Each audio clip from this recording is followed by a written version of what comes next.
अयोध्या नगरी अपने वैभव, अनुशासन और धर्मपरायणता के लिए जानी जाती थी।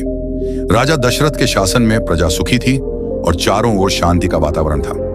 राजा दशरथ के 4 पुत्र थे, राम, भरत, लक्ष्मण और शत्रुघ्न। इनमें सबसे बड़े और सबसे प्रिय थे राम। राम न केवल राजा के पुत्र थे, बल्कि मर्यादा, सत्य, करुणा और धर्म के प्रतीक भी थे।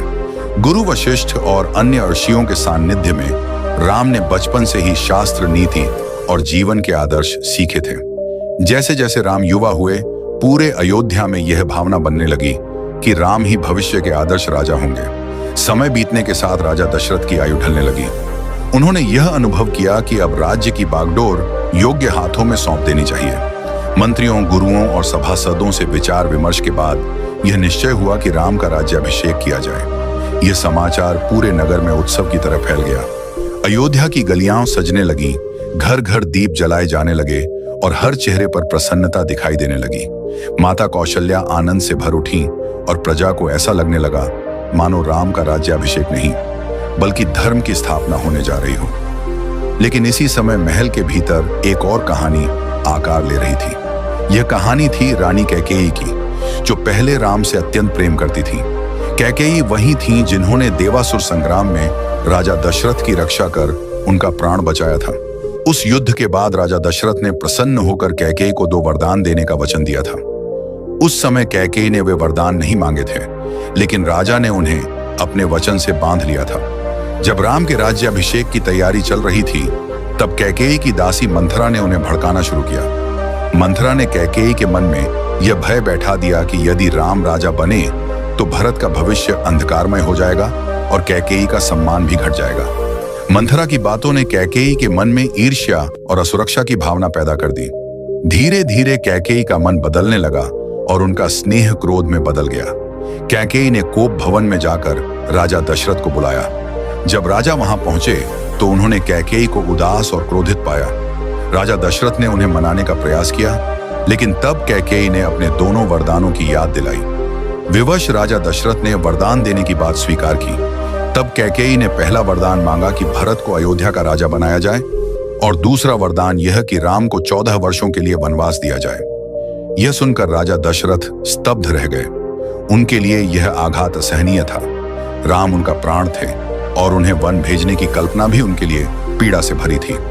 राजा दशरथ ने कैकेयी से अनुरोध किया, प्रार्थना की, यहां तक कि क्रोध भी किया, लेकिन कैकेयी अपने निर्णय पर अडिग रहीं। राजा दशरथ अपने वचन से बंधे हुए थे और धर्म के कारण वे उसे तोड़ नहीं सकते थे। जब यह समाचार राम तक पहुंचा तो उन्होंने इसे किसी अन्याय या षड्यंत्र की तरह नहीं देखा। राम ने इसे पिता के वचन और राजधर्म का प्रश्न माना। राम ने बिना किसी विरोध के पिता की आज्ञा स्वीकार कर ली। उनके चेहरे पर न क्रोध था, न दुख, बल्कि शांति और संयम था। राम का यह आचरण दर्शाता है कि उनके लिए व्यक्तिगत सुख से अधिक महत्वपूर्ण धर्म था।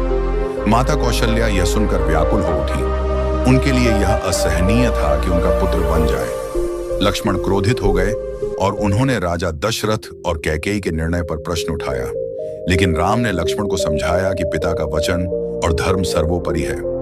उन्होंने माता कौशल्या को भी सांत्वना दी और कहा कि यह वनवास उनके लिए तपस्या के समान है। जब सीता को राम के वनवास की बात पता चली तो उन्होंने भी साथ जाने का निश्चय किया। राम ने पहले उन्हें मना किया, लेकिन सीता ने कहा कि पति के साथ रहना ही उनका धर्म है। लक्ष्मण ने भी राम के साथ जाने की इच्छा प्रकट की। इस प्रकार राम, सीता और लक्ष्मण ने वन जाने का निर्णय लिया। अयोध्या की जनता यह सुनकर शोक में डूब गई। जिस राम को वे राजा के रूप में देखना चाहते थे, वही अब वल्कल धारण कर वन जाने वाले थे। नगर की गलियों में सन्नाटा छा गया। राजा दशरथ इस दुख को सहन नहीं कर पाए और अंततः उन्होंने अपने प्राण त्याग दिए। राम का वनवास केवल एक राजनीतिक निर्णय नहीं था, बल्कि यह त्याग, मर्यादा और धर्म की सबसे बड़ी परीक्षा थी, जिसने आगे चलकर पूरे रामायण के घटनाक्रम को दिशा दी। और यहीं से वह यात्रा आरंभ हुई जिसने राम को केवल अयोध्या का नहीं, बल्कि समस्त मानवता का आदर्श बना दिया। और जब राम वन की ओर प्रस्थान करने लगे, तब अयोध्या की धरती मानो रो पड़ी। नगर की स्त्रियां, वृद्ध और बच्चे सभी राम को रोकने के लिए आगे आए, लेकिन राम का संकल्प अडिग था। उन्होंने सबको आश्वासन दिया कि यह वनवास उनके लिए दुख नहीं, बल्कि कर्तव्य है। राम के शब्दों में ऐसा विश्वास था कि लोगों का शोक भी श्रद्धा में बदलने लगा। राम ने यह स्पष्ट कर दिया कि वे किसी के साथ अन्याय नहीं हुआ मानते, क्योंकि जो कुछ हुआ वह राजधर्म और वचनबद्धता के कारण हुआ है। वनवास का निर्णय केवल राम के जीवन की परीक्षा नहीं था, बल्कि यह पूरे समाज के लिए एक संदेश था। राजा दशरथ ने अपने वचन को निभाने के लिए अपना सुख और अंततः अपना जीवन तक त्याग दिया।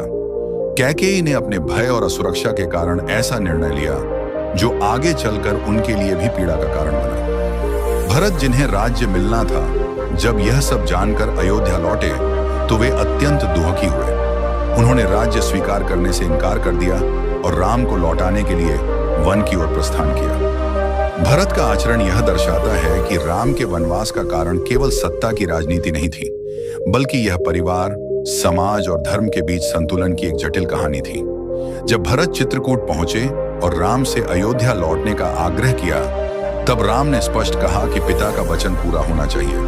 उन्होंने 14 वर्ष पूरे किए बिना लौटने से मना कर दिया। भरत ने राम की खड़ाऊ लेकर उन्हें इन्हीं अयोध्या का राजा मानकर राज्य चलाने का निर्णय लिया।